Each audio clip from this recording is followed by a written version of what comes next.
Здаецца, кожны беларус ведае, што падчас вайны Мінск і Брэсцкая крэпасць былі расфігачаны ўшчэнт. Але толькі паслухайце, што здарылася з Гомелем. Толькі ўявіце, пасля вызвалення ад фашыстаў у 1943 годзе са 140 тысяч жыхароў, якія пражывалі ў горадзе да пачатку вайны, засталося не больш за 11 тысяч. Гэта сапраўдны жах.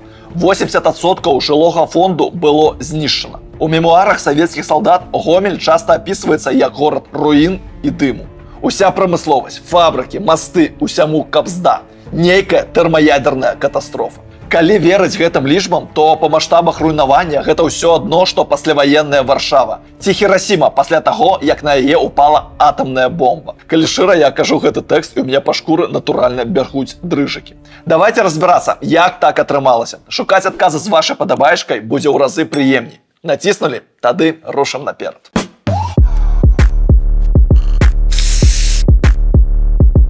Абласным цэнтрам Гомель стаў толькі ў студзені 1938-га, незадоўга да вайны. Топавым тэхнаполісам яго наўрад ці назавеш, але яшчэ ў 20-х у Гомелі працавалі заводы. Красны хімік, двигатель рэвалюцыі, той самы Гомсельмаш, а яшчэ цэлых 5 кінотэатраў і 15 бібліятэк. Гучыць няблага для горада, у якім пражывае 140 тысяч чалавек. Для параўнання, падчас майго дзяцінства ў родненькай 100-тысячнай Оршы быў толькі 1 кінотэатр і 7 бібліятэк. Ну і вось, 22 чэрвеня 1941 напад Германіі на СССР. Гомель, у адрозненні ад Брэста, Гродна, Мінска, знаходзіцца далёка ад лініі фронту. У першы дзень вайны там збіраецца экстранная нарада ваенных і партхозактыву, бо трэба думаць план, як бараніцца і як эвакуявацца. Пра абарону ўсё зразумела, бо людзей запрахалі капаць акопы, а моладзь пацягнулі ў ваенкаматы. А вось пра эвакуацыю цікава. Калі мы лічым ваенныя страты, то забываем, што з усходу БССР эвакуявалі па максімуму. Прадпрыемствы, быдла, збожжа, запасы харчоў, усё, што маглі. А што не маглі, панішчылі. Толькі з Гомеля было вывезена на ўсход майно і абсталяванне 42 прадпрыемстваў. Летам 1941 з Беларусі агулам было адагнана на ўсход 674 тысячы галоў жывёлы. Без канёў, бо канёў мабілізавала Чырвоная армія. Адных авец і коз толькі з Гомельскай вобласці было вывезена на ўсход 70,4 тысячы. На ваш погляд, ці шмат гэта, ці такое сабе? Чарканіце ў каментарах, будзе цікава зверыць гадзіннічак. Але ідём далей. Гомсельмаш, напрыклад, быў эвакуяваны ў горад Курган на Расіі.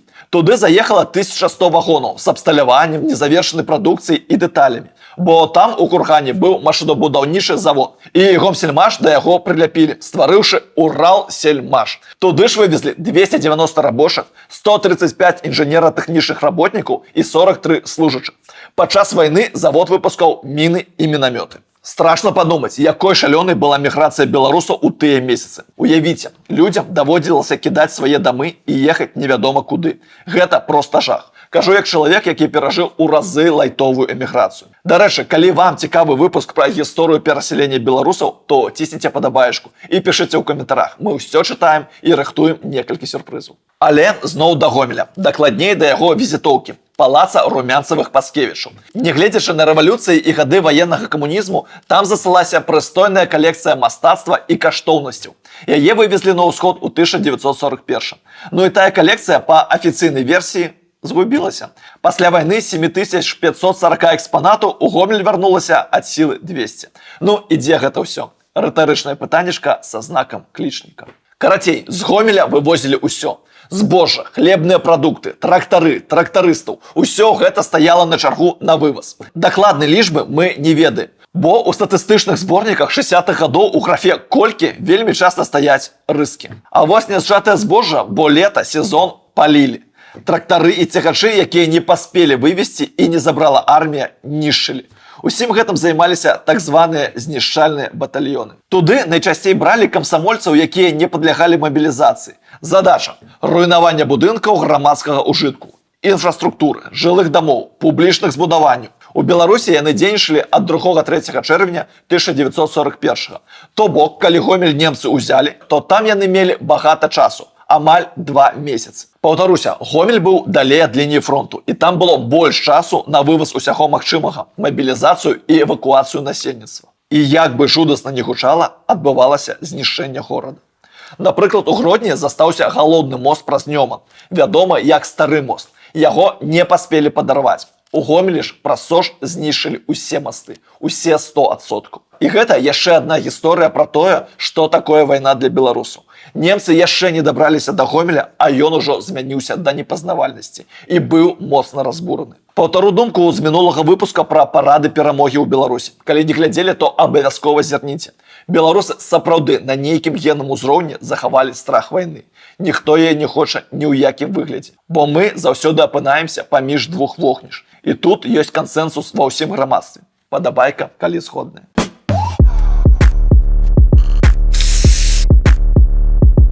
Далей была гомельская абаронная аперацыя 12-19 жніўня 1941. Усяго тыдзень. Выглядала яно так сябе. Вот что писал у справоздачи полковник Ангарский. Командующий фронтом, оказавшийся без резервов, пытался прикрыть гомельское направление мелкими отрядами из бегущих красноармейцев 67-го стрелкового комплекса. Мероприятие это малореальное. Отряды, сформированные наспех, без артиллерии и минометов, не могли задержать наступление противника. Твердого плана с указанием конкретных задач войскам штаб-фронт не разработал. І гэта яшчэ адно сведчанне дрэннай падрыхтоўкі да нямецкага ўварвання. Нават на другі месяц вайны нуль прадуманых планаў. Вось тады, 19 жніўня апоўначы, савецкія сапёры і ўзарвалі ўсе масты праз СОЖ. Але гэта істотна не паўплывала на тэмп нямецкага наступу. Гомельская абаронная аперацыя аказалася правалам. У рукі да немцам у раёне Гомеля, Жлобіна, Рагачова трапіла 78 тысяч палонных, 144 танкі, 700 гармат. 78 тысяч палонных. Гэта насельніцтва сучаснага Полацка ці Жлобіна. Але што рабіць з такой колькасцю палонных? Вялікая частка з іх пасля проста памрэ ў нямецкіх лагерах, бо ніякая вайсковая інфраструктура ў тагачасным свеце проста не гатовая да такіх лічбаў. Дарэчы, мы плануем зрабіць выпуск пра гісторыю канцлагероў у Беларусі. Калі вам цікава, то маякніце ў каментарах. Увогуле, на снежань 1941 агулам немцы ўзялі ў палон 3,8 мільёна савецкіх палонных. Але тут пашчасціла беларусам палонам, бо іх, згодна з загадам камандавання вермахта, адпускалі па дамах, як і латышоў, эстонцаў, украінцаў, літоўцаў. А вось рускіх і яўрэяў не адпускалі. Тут простае тлумачэнне. Немцы заходзілі пад маркай вызвалення ад камунізму, найперш для нярускіх народаў СССР. Таму ў лагерах заставаліся, як правіла, рускія і яўрэі. Другі момант чыста практычны. Беларусь, краіны Балтыі былі ўжо занятыя немцамі. То бок палонным ёсць куды ісці дадому. Бо куды, напрыклад, ісці чалавеку з Чалябінска, калі яго дом па той бок фронту. Гэты крок істотна аблягчаў нагрузку на тыя самыя лагеры палонных, якія проста немагчыма было пракарміць. Плюс людзі дадому мелі вяртацца ў тым ліку, каб працаваць на зямлі. У агітацыях так і пісалі: здавайся ў палон, ідзі дадому, збірай ураджай. Захаваліся і адмысловыя докі-пропускі. Чалавеку даюць такі пропуск, і ён часта пешкі ідзе дадому. А сам пропуск можа па дарозе паказаць патрулю, каб яго не затрымалі і не адправілі назад. Калі шчыра, вельмі сумна расказваць вам такія факты, але гэта наша гісторыя. Хай не заўжды прыемная, але наша. І яе трэба ведаць, каб лепш разумець сябе. Таму мы і робім канал «Загляне сонца», каб беларусы і ўнутры краіны, і за яе межамі маглі мець доступ да незалежнага погляда на гісторыю. А незалежным яго робіце менавіта вы, бо «Загляне сонца» цалкам народны прадукт. На жаль, яго нельга падтрымліваць з Беларусі, але калі ў вас ёсць жаданне і фінансавая магчымасць дапамагчы нам рабіць яшчэ больш якасныя відосы, то ўсе адпаведныя спасылкі ёсць у апісанні відэа. Дзякуй за падтрымку і яшчэ раз нагадваю, ведаць сваю гісторыю – гэта не экстрэмізм.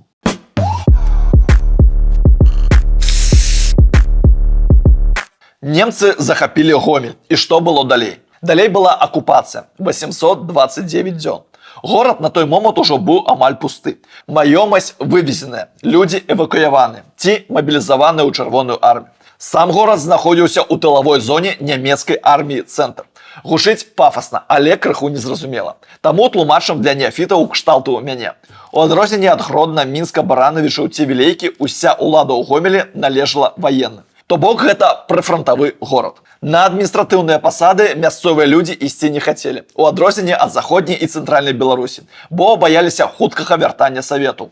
Таму парадокс. На розныя пасады немцы часцяком гналі людзей або сілком, або туды спецом заходзілі удзельнікі савецкага падполля. Нейкай беларускай прысутнасці ў горадзе ў той час не назіралася, у адрозненне ад цэнтральнай і заходняй Беларусі. То бок гэтая тэма пра БЧБ калабарантаў у выпадку з Гомелем міма. Затое тут дзейнічае СРМ, Саюз рускай моладзі, які карыстаецца на публічных мерапрыемствах георгіўскай стужкай. Таксама расказваў вам пра яе ў мінулым выпуску, таму не будзем паўтарацца. Падчас акупацыі ў Гомелі дзейнічалі розныя чарцёжныя, моўныя курсы, танцы і так далей. Вы здзівіцеся, але нават 1 мая адзначалі. Калі шчыра, дагэтуль не магу зразумець сэнс гэтага свята працы. Чарканіце ў каментарах, можа, я чаго-небудзь не даганяю.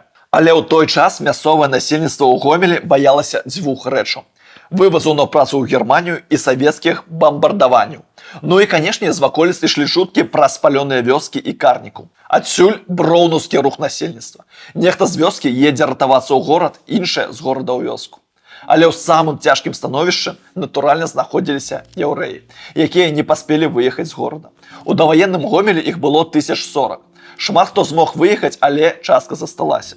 Таму тут сумная гісторыя пра гомельскае гета, дзе акурат 10 тысяч яўрэяў і загінула. Але, як мы ведаем, у СССР памяці пра Халакост не існавала. Таму, напрыклад, на ляшчынскіх могілках у Гомелі ёсць помнік пра гібель 800 савецкіх граждан, без удакладнення, што гаворка пра яўрэяў. Ну і так мы падыходзім да 1943-го, бо пры немцах Гомель пажыў зусім нядоўга, трохі больш за 2 гады.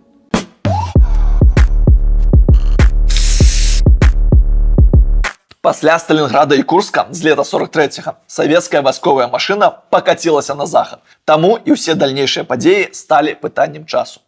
Беларусі, як у 1941 годзе, зноў не пашчасціла. Бо наш край гэта як самы кароткі шлях на Маскву з захаду, так і самы кароткі шлях у Еўропу з усходу. Цэнтральны, акурат перайменаваны ў беларускі фронт, прасоўваецца на ўсход. Мястэчка Камарын, якое першым вызвалілі пасля акупацыі, акурат Брагінскі раён Гомельскай вобласці. Завяршаецца Гомельска-рэчыцкая аперацыя 10-30 лістапада 1943-го.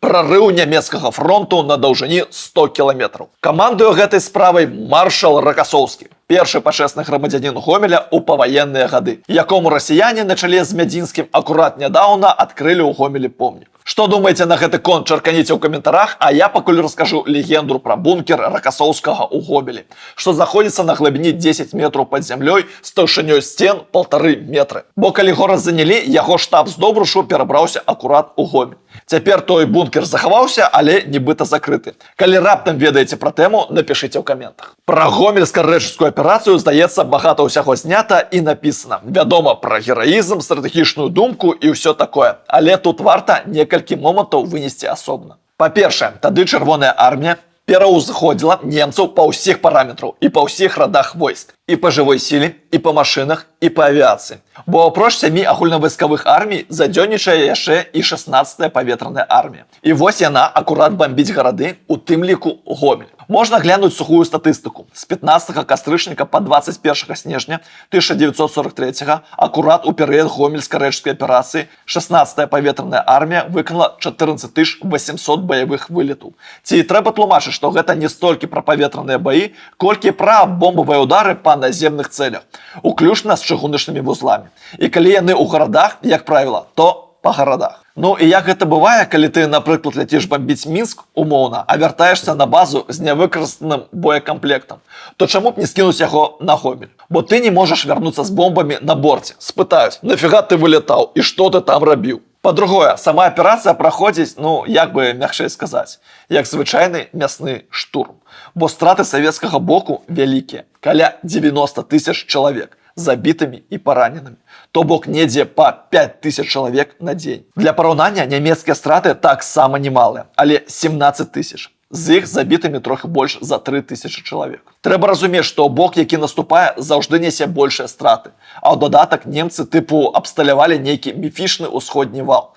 Таму і баі былі такімі цяжкімі. Але нямецкі ўсходні вал, альбо Вотан, гэта больш фантазія. Ён меўся быць збудаваным, прычым ад Чудскага возера да Азова, праз 1000 кіламетраў, але па факце збудаваны не быў. Але ў канцы 1943-го ў нямецкіх ваенных зводках Гомель ператвараецца у крэпасць, які Гітлер загадаў утрымліваць любым коштам. Але варта адзначыць, што той міфічны вал, як і крэпасць Гомель, больш існавалі на мапах і ў свядомасці Гітлера, які на той момант ужо пачаў губляць сувязь з рэчаіснасцю. Так, быў момант з фарсіраваннем Сожа, а той месцамі да 8 метраў глыбінёй. Але агулам Гомель гэта нават блізка не крэпасць, гэта не Кёнігсберг. І падрыхтаваць яго да абароны немцы проста не паспелі. Таму спісваць вялікія страты на складанасць аперацыі, ну, такое сабе. І яшчэ з нестыковак. Немцы ў Гомелю тыпу першы раз выкарыставалі фаус-патрон, такі моцны супрацьтанкавы гранатамёт. І гэта нібы страшны страх, таму і страты такія вялікія. Але дзе яго першым выкарысталі, дакладна невядома, бо выпусцілі яго яшчэ летам 1943. Па-другое, гэта проста аднаразовы супрацьтанкавы гранатамёт, а не цуда зброя, пра што пісалі ў тым ліку савецкія маршалы. І масава яго немцы выкарыстоўвалі ўжо пазней, у тым ліку падчас берлінскай аперацыі, а не ў Гомелі. Ну яшчэ адна важная дэталь, якую звычайна пакідаюць задушкамі. Хто прарваў абарону немцаў на Сожы з 16 на 17 лістапада? Штрафнікі, тыя, каго зусім не шкадавалі. Здаецца, не трэба тлумачыць, што такое штрафбаты. Гэта зрабіла штрафная рота лейтенанта Петра Зав'ялова. Яго байцы першымі ўвайшлі ў вёску Хальч, дзе быў апорны нямецкі пункт. Гэта каля веткі, на поўнач ад Гомеля. Толькі падчас фарсіравання Сожа у раёне вёскі Хальч загінула амаль 7000 савецкіх салдат. Лічбы сапраўды шакуюць. І вось такі факт у скарбонку жаху. Падчас вызвалення Гомеля загінула больш за 1000 ураджэнцаў аднаго невялікага Суржскага раёна Бранскай вобласці, прыгранічнага да Беларусі. Чаму акурат адтуль?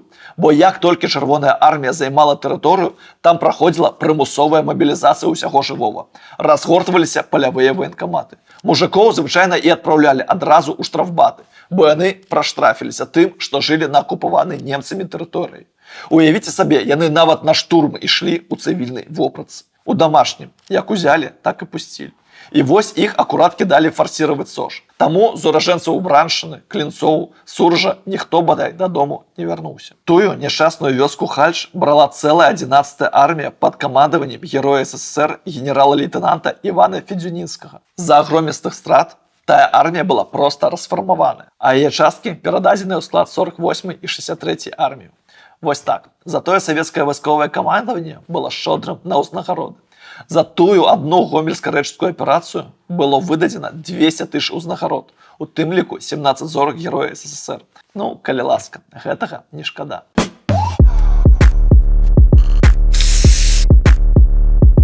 Ну і вось усе гэтыя страты звычайна хаваюцца за рамантычнымі легендамі. Напрыклад, як нейкая дзяўчына пераплыла Сож пры тэмпературы мінус 5 градусаў на левы бераг да Саветаў і расказала, дзе немцы замінавалі горад. Таму, уласна, савецкія сапёры горад уратавалі. Нават у гэтай гісторыі, якая звычайна перадрукоўваецца ў газетах пад 9 траўня, парадокс. Дык быў разбураны горад ці не? Уратавалі ці не уратавалі? Гісторыя пра дзяўчынку гэта, канешне, класна, але тое, што адбылося з Гомелем, яшчэ адзін напамін пра жахі вайны. А не шматлікія інсталяцыі з вайсковай тэхнікай і рэканструкцыямі медычных пунктаў на 9 траўня, дзе можна адчуць сябе параненым и поштальоном. Очень много инсталляций, которые можно попробовать себя раненым, почтальоном. Это очень помогает почувствовать дух того времени. История про вызволение Гомеля – это не про свята. Гэта пра ніколі зноў. Гэта не вельмі моцна адрозніваецца ад таго, што цяпер засталося пасля захапу расійскай арміі Марыуполя ці Бахмута. А вам вялікі дзякуй за тое, што вы дагледзелі гэтае відэа да канца. Калі вы ці вашыя бацькі з Гомеля, напішыце ў каментарах, што вашыя бабулі і дзядулі памятаюць пра тое, што адбылося з горадам больш за 80 гадоў таму. Будзе вельмі цікава пачытаць. І давайце будаваць крутое кам'юніці вакол нашага праекта. Калі ёсць магчымасць, падтрымайце яго грошыкамі. І заставайцеся з намі. Магчыма, хутка будзем бачыцца часцей. Таму дзякую вам за прагляд, дзякую за донат і давайце беларусець разам.